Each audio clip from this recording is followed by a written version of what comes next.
If you're just joining us, we've already had a look at Man United, Chelsea. Next up, it's the title race, which sees its next instalment this evening. Liverpool taking on Huddersfield. Liverpool now finally knowing where they stand in the title race after Man City played their game in hand on Wednesday. Here's Jurgen Klopp. It was clear that finally that game was played because since months it feels there were always one game in head, always one game in hand. So now it's clear we are one point behind City, and we knew for a long time that if we win our last two games, the next two games, then the decision will be made in the last game, on the last match day, and that's then pretty special. But for that we have to win the next two games, which is difficult enough. And first of all, we have to play the next one against Huddersfield, and that's what we are concentrated on. Do you utilise your squad with Barcelona in mind, or is it? This would probably be the last game that I overthink anything, because it's always the same. It's the question you ask, the situation they are in, the things people think about the game is already enough of bad preparation. So I will not push that wrong mindset with a strange lineup or whatever. No chance for that. We had enough time to recover after last game. We have enough time to recover for the next game. Nothing. No. Barcelona has nothing to do with the game on Friday night. But there's still 3 games to play. So and we want to win them. So it's difficult enough. Huddersfield, Newcastle, Wolverhampton. They proved again last night that it will be a tough game anyway. So that's good.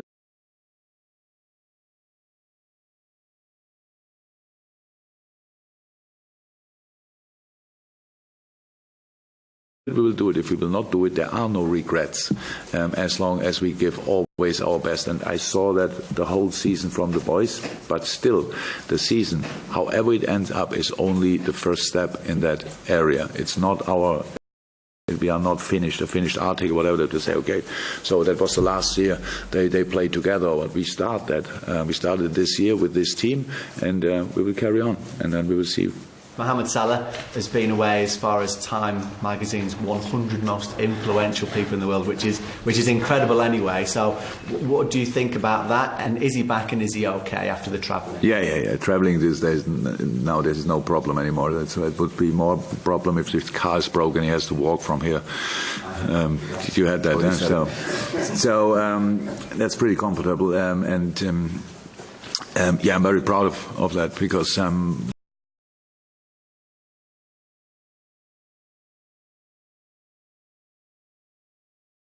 inspired, obviously, some people, hopefully on one side, to overthink a few things, and on the other hand side, he got other people got aware of him and saw that in the world in a moment. It's very important that you have a voice like Mo's voice. It should not be his first job, obviously, but it's very important that he has still an opinion and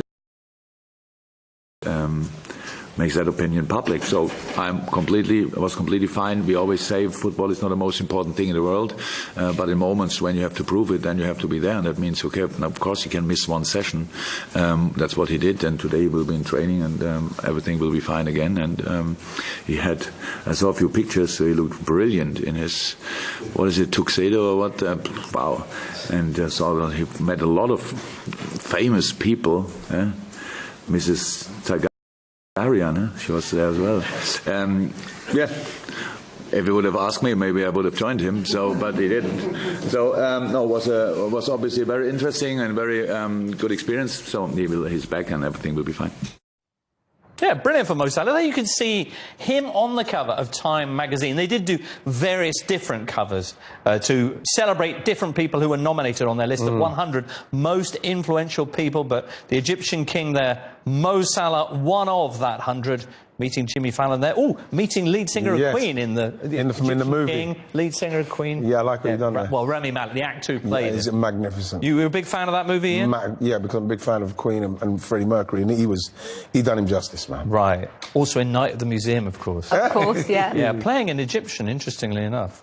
Anyway, I'm digressing a little bit. No worries. But the point is, he went off and he missed a training session. Yeah. But something like that is going to just bring him back far more buoyed, far more up for this clash than just running around at Melwood. Well, yeah, absolutely. And you've got to realise that, and everybody's got to realise, is what he's done at Liverpool has elevated him to the status he has now, you know, in respect of how people see him around the world, you know, with all respect to Roma and everything he's done. But it's what he done at Liverpool last season and what he's doing at Liverpool now is what's propelled him into the stratosphere in respects of the 100. That is an unbelievable list to be on. Right. You know what I mean? Good luck to him. It's magnificent. All right, the other list that he's at the top of course, right now is the scoring charts in the Premier League, even though supposedly he's not had such a good year. He does seem to be a little bit in better form now, though, after he had that break, a kind of warm weather break in March.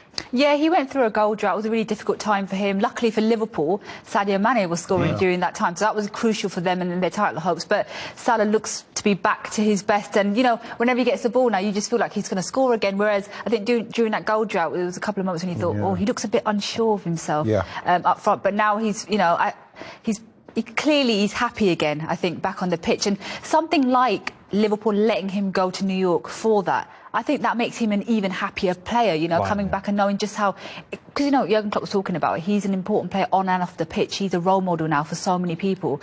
So letting him do something like that, you would hope, ahead of a game against a already relegated Huddersfield side, would just boost him a little bit more. Yeah. Right. Well, yeah, it does look like an easy fixture on paper. The thing is, though, the pressure they're under, Liverpool, at the top of the table with Man City doing so well, makes every single fixture, whoever it's against, become a really tense affair. And we saw this last weekend against Cardiff. Yeah.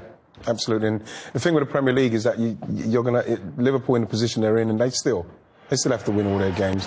And you know, the Premier League, you can't just rest on your laurels thinking it's just going to happen by you turning up, because Huddersfield themselves will want to put up a fight and try and, you know what I mean, stop Liverpool, because that's what they do. But the fact is that Liverpool have been magnificent, and I can't speak highly enough of them, because they're trying to chase down the Manchester City side that we've seen broke all records last season. Right. Liverpool have been right up there. And if Liverpool win all their games, Jay, that's 97 points or something. Can you imagine if you don't win the league and you've got 97 points?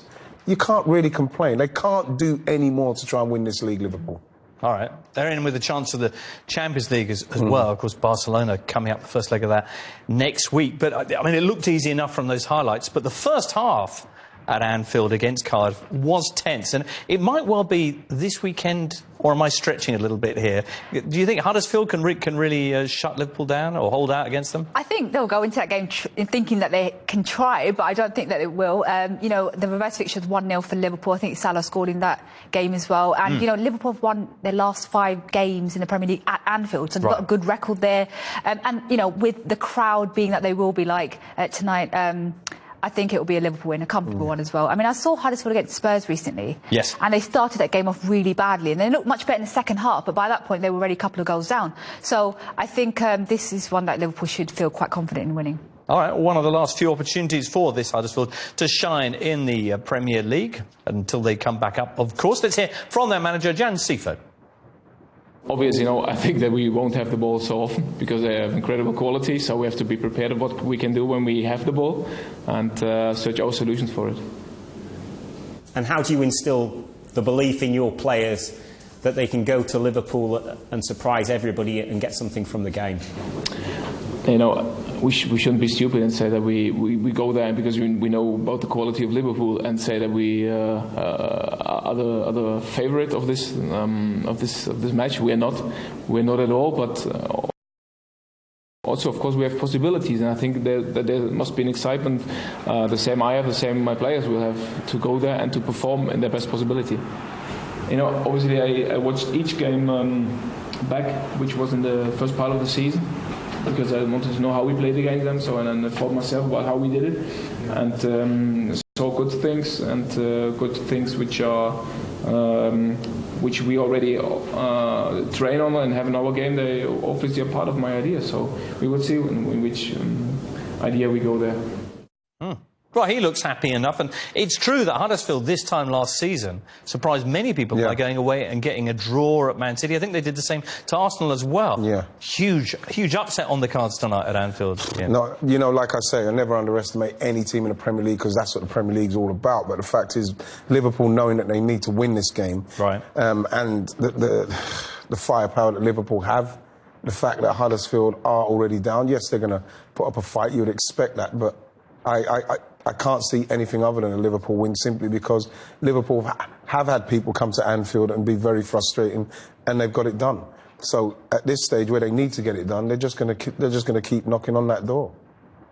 Yeah, fair. Yeah, I mean, what's been interesting is, throughout the season, when the pressure's been on Liverpool, they have been delivering. I think in recent seasons, you might not have always said that, they'd be able to cope with the pressure. But this season, they seem to have kind of been able to handle the pressure, particularly playing either before or after City. They've been handling the pressure really well, and you just think, who's going to blink first? Will it be City or will it be Liverpool?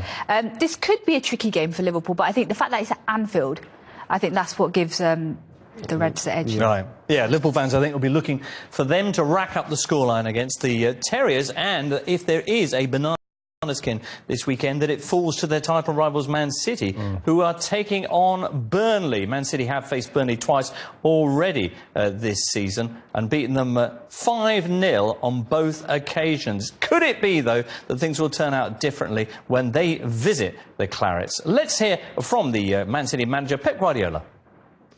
So after a difficult week where you've had Spurs and then Manchester United, how difficult is this game against Burnley going to be? Just as difficult, but in different ways? Always it is. For the way they play, it's very special. They do really well what they do. And you have to prepare. We are prepared, and especially because it's at the end of the season, the last games, and everybody feels the pressure, to win the games. But today day off, the people rest, and tomorrow going to prepare what we have to do to try to control Burnley's strength points. Last season qualified for an incredible position, and this season fought a little bit more in terms of results in the beginning, because handle two competitions sometimes is not easy, but a lot of credit. I said before, when that happened in November, December or January or February, that helps a lot. And that's happened from Liverpool. In that period, it's better from Liverpool than us to be involved in the Champions League semi-finals. In that competition, you are not tired, you are not absolutely not feel anything of pain and nothing. So that is not involved. That is in a better position to be in Liverpool position, being in semi-finals, than not being in semi-finals like is in our case. But when we are in this, especially in the toughest month here in this competition, it's December, January, February, when they have 2 weeks in a training camp, and we have to be here every 3 days, Premier 3 days. That is a big advantage for the opponent. I'm really concerned about this game against Burnley and after Leicester and Brighton. So I'm just focused on that, especially right now in there. So always analyze how many titles or at the end of the season will be at the end of the season. But not, I said before, it's not going to change my opinion of what we have done this season and how many titles we can still lift the end of the season. So all respects for my players, and of course all respects for what Liverpool has done. So only I can say. One game at a time for Man City and Pep Guardiola, who's experiencing the joint tightest title race he's ever had. The previous one of this ilk was in 09-10 rather, Barcelona, his team, up against Real Madrid. And they led them by 1 point with 3 games to go. And, of course, they won their final 3 games, which, if they do that this season, will mean 14 wins in a row. Yeah, which is what they're capable of. They're an amazing football team. And like I say, you have to give Liverpool credit just for hanging on to their coattails. But this game against Burnley, and like I say, I keep saying, the Premier League, I still think there's something to happen. The twist. There's a twist out there. Yeah, it can't. I don't think it can just run out and just that they win all theirs, Liverpool win all theirs. I just feel like something's going to happen. And when you look at this fixture, James, it's just got something in it. And then you look Leicester, who beat them, like you said to me, Vic, who beat them earlier. There's more to come. You think? I really do, yeah. Twice they've faced Burnley already this season, and twice they've beaten them 5-0. Have you seen something, Vishali, in the last couple of weeks in the Clarets, maybe on Monday away at Stamford Bridge, that makes you think that they can produce a result like last season when it was actually 1-1 between these two teams? Yeah, I mean, you mentioned the fact that they lost 10-0 on aggregate, didn't they, to City in the FA Cup and the Premier League. But this is last season and that 1-1 draw, which would give Liverpool a huge boost, a huge boost. Yeah, absolutely. And the last couple of games, it seems to have got everything back together again. I mean, they've won 3 games, and then they drew away to Chelsea as well, 2-2. And in that game, they really made use of set pieces. Of course, both of their goals came from set pieces, and then once they got the the second goal, they just remained resolute and stubborn, and they really frustrated Chelsea, and that's partly why Sarri was sent off, and there was all that kerfuffle at the end of the game. So what they will be thinking about doing is frustrating City, trying to stay compact, trying to stay organised, and then taking the chances from the likes of set pieces if they can. And Sean Dyche, he would want to. He would want to put a spanner in the works here. Absolutely, Sean. We saw the embrace between the two managers. That was February of last season. Guardiola afterwards saying Burnley are the most British of teams in terms of long balls and the way they play. We've seen City being frustrated by teams who can defend, and Burnley can defend. And they can defend. And the thing is Sean Dyche, he'll probably take umbrage to that comment. And he'll... Oh, really? Absolutely. He won't be happy with him saying that about, because Sean Dyche is on record as saying that English coaches and don't get credit, and, you know, you bring people in and they go all over the top about what they're doing in respect to their tactics and this and that. So Sean Dyche himself will have his team very much motivated to try and stop Pep's Man City, and if any team can do it in respects of defence and blocking and and Tarkowski and all, Burnley are going to be a tough opposition for them. And what was interesting actually after the Chelsea game, you know, David Luiz came out and said, you know, Burnley played anti-football, and he's put to Sean Dyche that comment, and he said, well, if we had the type of money that Chelsea, the cities have, we wouldn't be playing like this. We wouldn't be resorting to sort of, you know, staying back and being compact. So I think he has an issue with everyone saying that they play kind of negative or defensive football, because he thinks he's done the best with what he's got in terms of resources. Absolutely. You can't play anti-football and amass 28 points from 16 games. Exactly. Says Sean Dyche. He says it, but you can't play 20. But you take the point. And it's true, when you look at the way they play, it's not all, as Pep said last year, long balls. The likes of Dwight McNeil represent a new approach to scoring. But the thing is, you have to say that. And then, you know, they've got players now in there. You know, Jack Cork's good footballer. Hendricks, good footballer. You know, Brady. You know, they've got good footballers, and like you mentioned, Dwight O'Neill, they can play that kind of football, but they have to cut their cloth accordingly, and that is why I think he gets the when he gets so much stick about how he plays. Right, OK. Should we hear from Sean Dyche? Because he was very upset by, as you say, those criticisms levelled at his side after a battling 2-2 draw away at Stamford Bridge. How's he feeling now? Yeah, we've been close with a lot of the big sides. You know, since Christmas we beat Tottenham at home, obviously, which is a big result and a big performance. We got a point the other night at Chelsea. We had to work ever so hard for it. We got a point at Manchester United, which could have easily been 3. Still not sure if 5 minutes came from. I say every time we play the top side, it's just because it's a fact as I see it. You have to be on top of your performance levels. You can't shortcut performances against the best. You need the odd bit of luck to go your way. You might need a decision to go your way. But the main thing for me is to focus on the performances. We have to do that. We've got no choice. These are a top side, without a doubt. They've proved that. They show it. They show the varying ways they can handle games and situations. On the other hand, they have got the demand that is right in front of them, and that is to go and win the title. We've got a different demand, which is to play well and see the season out in the proper fashion. And that can be a weapon, because you can't call it being relaxed. You can't relax against teams like this. That's quite obvious. You can't relax anywhere in the Premier League. But I think there's just that little tiny bit of freedom that you can think, well, it is about them. The game is about them. There's no two ways. But it's not from us. It's not from us inside of our camp. We want to take on the game. We want to win a game. I can only imagine, I don't know Pep Guardiola, I can only imagine he's learned from his first season that there's no walk in the park in the Premier League. And then a fantastic campaign last season and going into what could be won this season. So I don't think he'll take us or anyone else lightly, and neither will Liverpool, by the way. They'll be ready for everything that comes their way, and that's what makes them not just their skill level, but that's the mentality that makes them top sides that can win things. On the other hand, there's no naivety to them either. I don't think from remotely they'll be coming to Turf Moor expecting just to walk in the park. I don't think they'll be expecting that at all, and neither will we be looking to allow them that. We'll be looking to fight for everything that we can get and try and win a game. Always going to be a battle on Sunday. Those are Burnley's last 8 results. And oh my word, Vishali, as you say, 3 straight wins and then a very impressive 2-2 draw at Stamford Bridge on Monday. Yeah, exactly. And that's the kind of form that they'll be looking to try and get a result over City. But it's quite interesting what Sean Dyche just said there. We're going to be fighting. That's exactly what he told his players against Chelsea, and you saw that out on the pitch. That's what they're going to be doing against City.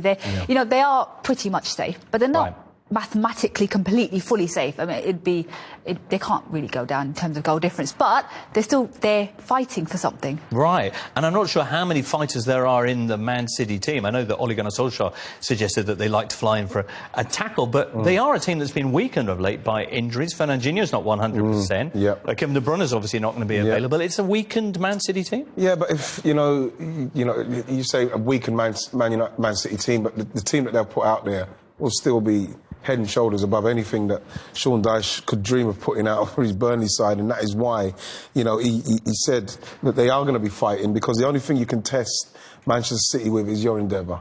And the fact that you're going to try and stop them and deny them space. You're going to have to try and do it for 90 minutes, James, and that is the problem what teams have. Yeah. Because City do, in the end, break them down with the quality that they have. Yeah, Mauricio Pochettino said it before Spurs played City in that first Champions League quarter-final game. He said we can't match them for the sort of depth of squad and talent and quality, but we can match them for motivation and passion on the field. And they went and they ran out 1-0. Winners, didn't they, in that game? That is so true. That is so true. And you know what's also true, and you might have seen, is a stat that's kind of gone viral in the last few days. Burnley, in their last 4 seasons in the Premier League, have beaten the reigning league champions on each and every one of those campaigns. 09-10, it was Man United, who were the reigning champions, beaten by Burnley. 14-15, a 1-0 win over Man City, the reigning champions. Leicester, defeated by Burnley in 16-17. And then last year, there was the incident with the pigeon. I'm joking, sorry, it was a 3-2 win over Chelsea. So, I mean, there's only one way this is going. Like I said, I just feel there's something in the air, James, in respect of the way the Premier League and the drama. Do you really feel that? There's something more to happen. The Premier League's so brilliant all through the year, and we've been watching Liverpool and City all the way through the year. It can't just run out. They both just win the games, and they get their 100 points or whatever it is, and then Liverpool get 97, and we say, oh, that was great. Something's got to happen. It would be sad for Liverpool to miss out with a tally like that, but for Man City to not pick up the title after the campaign they've had would be pretty gutting too. Yeah, I think it'd be gutting for whichever side doesn't win it, because Liverpool have really taken this title all the way to the end. Having just secured 4th place last season. I know they went to the Champions League final, but they were so far off the pace in terms of the title race last season that the fact that they have taken City all the way when last year City was so comfortable, that shows you how much they've improved. And I think that's meant that City have had to improve in terms of their own performances based on last season as well. So it's made the Premier League more competitive, I think, and that's good for the Premier League. Competitive between those two, everybody else a division or two below. Speaking of which, let's move on then to the battle for top 4 places. Now, the early game on Saturday sees Spurs hosting West Ham at their new stadium. Spurs being hit again by a spate of injuries. Pochettino has had this reaction. 4 games there now, 4 wins, not conceded a goal yet. You've got West Ham now at the weekend, a few injury problems. And you're down to the bare bones almost now, aren't you? Yes, it's going to be tough, to keep... because, of course, we are on the end of the season. We are so motivated and excited for all that we have ahead. In some areas we have plenty of players that we can rotate, but in some key areas we miss some players, but I trust in that we are going to handle in the best way.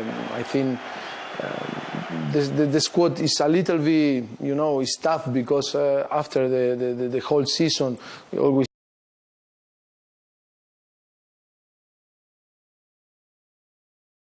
I think deserve the 3 points, but I think it's yes, it was some. I think the focus